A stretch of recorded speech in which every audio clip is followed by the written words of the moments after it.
Okay, so we've set up our trading settings. We've also got our symbol.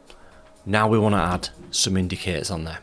Okay, well, we just click the button that says indicators, and in this instance we're going to put a moving average on. So we're going to type in MOV. Obviously it's going to go to moving averages, and in this instance we're just going to pick a simple one. Right, so let's have a look what have we got. There you go, moving average. Right, and we're going to also star that so that we can bring that up as well. Right, so you can see that that moving average is put on the screen and it's listed here.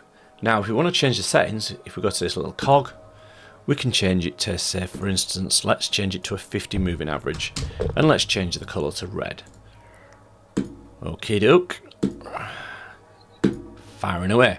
There we go, so we've got a moving average 50 on the chart. So in the next video we're going to talk about drawing tools.